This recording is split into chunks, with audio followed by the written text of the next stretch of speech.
গেছিল জামাই ষষ্ঠীর বাজার করতে, তো একটা ছেলের জন্য আর একটা আমার জন্য খাবার নিয়ে এসছে। তো চলো এটাকে খুলি, তারপর তোমার সাথে দেখা হচ্ছে। এটা ছিল chicken patties, chicken cheesy patties, আর এখানে ছিল আমার ছেলের জন্য রেড ভেলভেট কেক। তো কেকটা প্রচুর টেস্টি ছিল, আমার চিকেন প্যাটিসটাও প্রচুর টেস্টি ছিল। তো দুইজন মিলে আমরা শেয়ার করে খেয়ে নিলাম। আমরা যা খাই ছেলে আর আমি, বা আমরা তিনজনেই যা খাই না, যে তিনজনেরটা খেয়ে খাই। তো আমার ছেলের বলে আমার ছেলেই একা খাবে সেরকম দিই না। তো ছেলেকেও হাফ কেক দিয়েছি, আমি হাফ কেক খেয়েছি। তো ওকে প্যাটিস দিয়ে আমি প্যাটিস খেয়েছি। তো হাজব্যান্ড খাইনি, হাজব্যান্ড খেয়ে দিয়ে এসেছিলো। তো এখান থেকে তো বললাম বাজার করতে গেছিলো, তো সেখান থেকে ওর জামা প্যান্ট একবারে সব শপিং করে নিয়ে এসছে ওর জন্য। ওর নাকি জামা প্যান্টই নাকি থাকে না, আমি বুঝে পাই না, কিন্তু এদিকে আলমারি ভর্তি জামা প্যান্ট যেন সব যেন গায়ে পড়বে।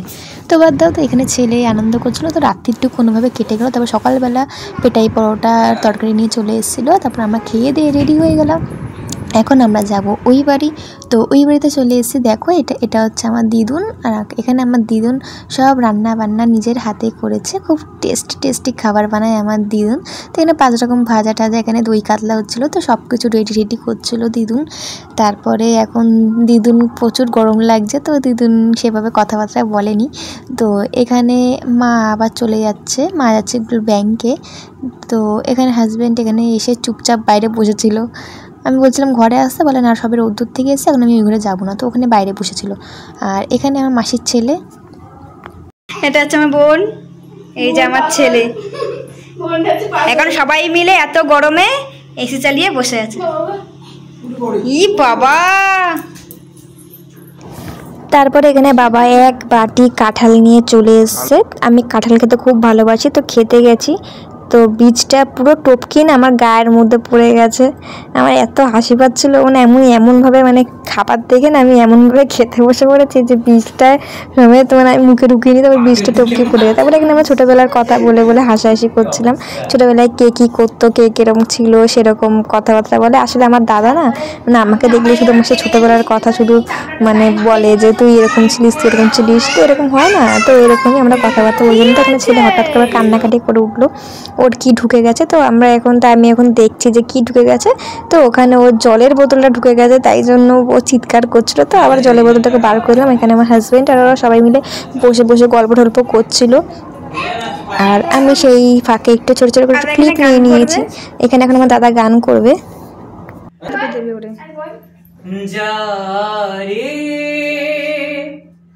যারে উড়ে যারে পাখি,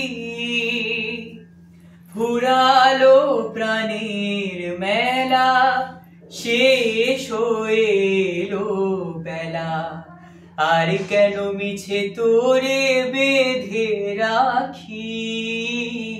যারে যারে উড়ে যারে পাখি, ফুরালো প্রাণীর মেলা। মা এখানে আবার চলে এসছে ব্যাংকে ঠেঙ্কেতে কাজ বাজ মিটিয়ে। তো মা এখন ছেলেকে নিয়ে আদর করছে। জানি না মা আদর করলে আমার ছেলের কেন শুধু ব্যথা লাগে, শুধু বলে ছাড়ো। আর তো আমার ছেলে কেউ ধরলেই শুধু বলে ব্যথা। তো এখন সবাই মিলে এখানে বসে আছি। আর সেখানে এতটাই গরম ছিল যে সবাই এই ঘরটাতে কেউ আর বেরোতে চাইছিল না। তো তারপরে এখানে সবাই মিলে আবার হাসাহাসি গল্প টল্প করছিলাম। খুব মজা হয়েছিল সেই দিনটা। তো দেখলে কাঁঠাল খেয়েছে, আবার আমার বাবা এক বাটি লিচু নিয়ে চলে এসছে। তো সবাই মিলে লিচু খাচ্ছিল। আর এখানে আমার ছেলেকে দিতে গেছে আমার বাবা লিচুটা, ও থুতু দিয়ে দিয়েছে। তো তাই জন্যই ওকে এখন ধরা হচ্ছে। তো ওরা এখন নাকি ফেলবে ওকে, তাই জন্য। তা ছেলে খুব কান্না করে দিয়েছে, দেখো দেখতেই পাচ্ছ, খুব কান্না করেছে। আর ও এখন এমন হয়েছে না, একটুখানি এখন কাঁদলেই না খুব চিৎকার দিয়ে কাঁদে। এখন জানি না বড় হচ্ছে আর এই সমস্ত শিখছে কোথা থেকে, খিচখিচানি তৈরি হয়ে যাচ্ছে।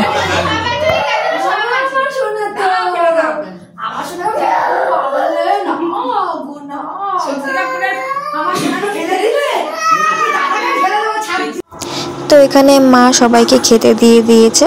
তো আজকের ভিডিওটা এখানেই শেষ করলাম। আবার একটু পরে বিকেলে নিমন্ত্রণ আছে আমার কাকার ঘরে, সেই ব্লগটাও আসবে। আর বোনকে তো দেখেইছো যে বোন কোথায় উঠে বসে পড়েছে খেতে। তো আজকের ব্লগটা এখানে শেষ করলাম। কেমন হলো অবশ্যই জানিও।